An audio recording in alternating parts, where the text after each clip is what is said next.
Hello बच्चों। पिछली कक्षा में हमने पाठ 14 समाप्त किया था। आज हमारा पाठ है पाठ 15 गर्विला मयूर। तो आइए बच्चों इसको अच्छे से पढ़ते और समझते हैं। पाठ 15 गर्विला मयूर। आइए बच्चों पाठ का परिचय पढ़ते हैं। इस पाठ में बताया गया है कि हमें घमंड नहीं करना चाहिए। घमंड अपमान और विनाश का कारण होता है। बच्चों इस पाठ में हमें क्या बताया है कि हमें कभी भी घमंड नहीं करना चाहिए। घमंड करना एक बहुत ही बुरी बात होती है। आइए बच्चों इस कहानी को पढ़ते हैं। एक सुंदर वन था। वन में पशु पक्षी प्रेम से रहते थे। उनमें एक मोर भी था। मोर रंग बिरंगों पंखों वाला और सबको बहुत ही अच्छा लगता था। आकाश में काले काले बादल छाए रहते थे। मोर खुश होकर अपने सुंदर पंखों को खोलकर नाचता था। वन के जानवर मोर का नाच देख के सबको मोर का नाच बहुत ही पसंद आता था। पहले मोर सबसे मिलकर रहता था, किंतु धीरे धीरे उसे अपनी सुंदरता पर गर्व हो गया। वह रोज नदी किनारे जाकर पानी में अपनी परछाई देखता और खुश होता। वह मन ही मन कहता, जरा मेरे रंग बिरंगे पंखों को तो देखो, सचमुच मैं दुनिया का सबसे सुंदर पक्षी हूँ। तो क्या हुआ बच्चों, उसे मोर जो है उसे क्या होने लगा, घमंड होने लगा कि मैं सबसे सुंदर हूँ, मेरे से सुंदर कोई भी नहीं है। तो बच्चों हमें कभी भी अहंकार नहीं करना चाहिए। अहंकार एक बहुत ही बुरी बात होती है। अब बच्चों आगे देखते हैं। एक दिन मोर नदी किनारे खड़ा होकर अपने पंखों को देख रहा था। मोर को वहां एक सारस दिखाई दिया। मोर ने उसे देखकर मुंह फुला लिया। सारस ने कहा, मोर भाई कैसे हो? मोर ने कहा, मैं तुम जैसे पक्षी से बात नहीं करता। जरा देखो तो तुम्हारे पंख कितने सादे और फीके हैं। मोर ने ऐसा कहा क्योंकि जो सारस था उसके पंख रंग बिरंगे नहीं थे, इसलिए मोर ने उसे कहा कि मैं तुमसे बात नहीं करता।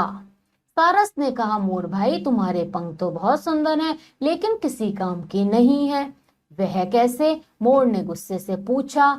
तो सारस ने क्या जवाब दिया बच्चों, तुम अपने पंखों से उड़ तो नहीं सकते और मैं अपने पंखों से बहुत ऊपर तक उड़कर जा सकता हूँ। इतना कहकर सारस ने उड़ान भरी और वह ऊपर आसमान में चल दिया। मोर का घमंड चूर चूर हो गया। उद्देश्य क्या है बच्चों इस कहानी का? जीवन में कभी भी अहंकार नहीं करना चाहिए। बच्चों कभी भी हमें अहंकार नहीं करना चाहिए। अहंकार बहुत बुरी बात होती है और वो एक ना एक दिन मिट्टी में चूर हो जाती है। आइए बच्चों अब हम देखते हैं इस कहानी के कुछ शब्दार्थ हमें दिए गए हैं, जिसमें पहला है वन। तो वन का अर्थ क्या है बच्चों? जंगल। मयूर, मयूर का अर्थ है मोर।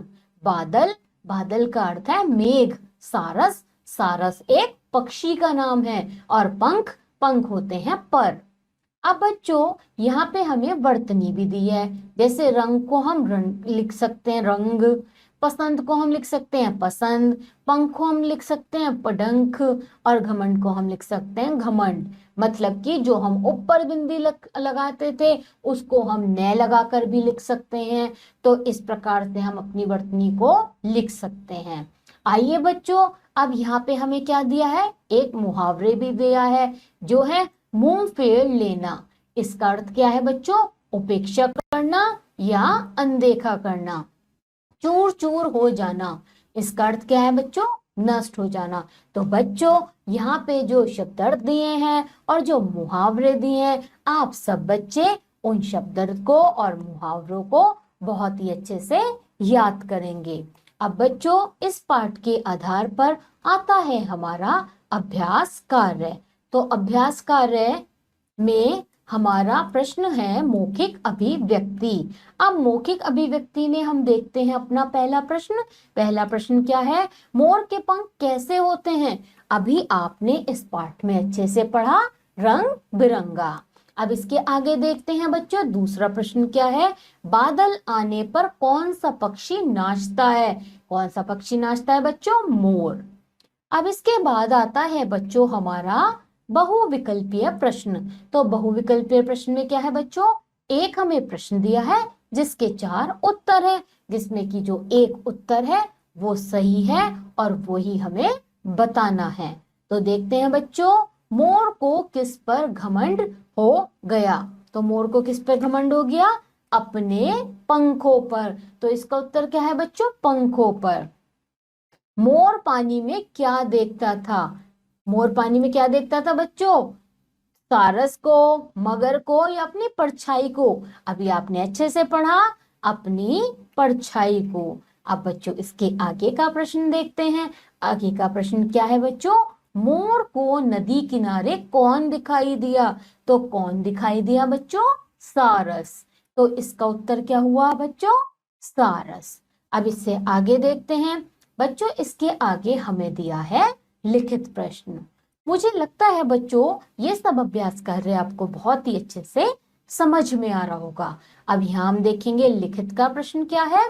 कोष्टक में दिए उचित शब्दों से रिक्त स्थानों की पूर्ति कीजिए। अब यहाँ हमें साइड में कुछ शब्द दी हैं जिसमें जो भी सही है, जो उचित है, उसके आधार पर हमें उत्तर लिखना है। तो देखते हैं बच्चों, मोर के पंख खालिस्तान होते हैं रंग बिरंगे।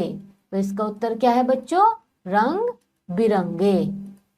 अब इससे आगे देखते हैं बच्चों, दूसरा क्या है हमारा? दूसरा है मोर को सुंदरता का खालिस्तान था, घमंड या खुशी? तो इसका उत्तर क्या हुआ बच्चों? घमंड। अब तीसरा देखते हैं बच्चों, तीसरा क्या है? खालिस्तान हमारा राष्ट्रीय पक्षी है। तो बच्चों हमारा राष्ट्रीय पक्षी कौन है? मोर। बच्चों आप इसको बहुत ही अच्छे से याद करेंगे, क्योंकि ये आपको याद होना बहुत जरूरी है कि हमारा राष्ट्रीय पक्षी कौन है, राष्ट्रीय फल क्या है, ये सब आपको अच्छे से याद होना चाहिए। तो बच्चों इसी के साथ हमारा यहाँ पे पाठ समाप्त होता है। बच्चों मुझे लगता है कि आपको कविता का पाठ बहुत ही अच्छे से समझ में आया होगा। अब आप सब बच्चे क्या करेंगे? इस पाठ का अच्छे से अभ्यास करेंगे। और बच्चों हम आपको मिलेंगे अगली कक्षा में। तब तक के लिए आप सभी बच्चे अपना ध्यान रखिए।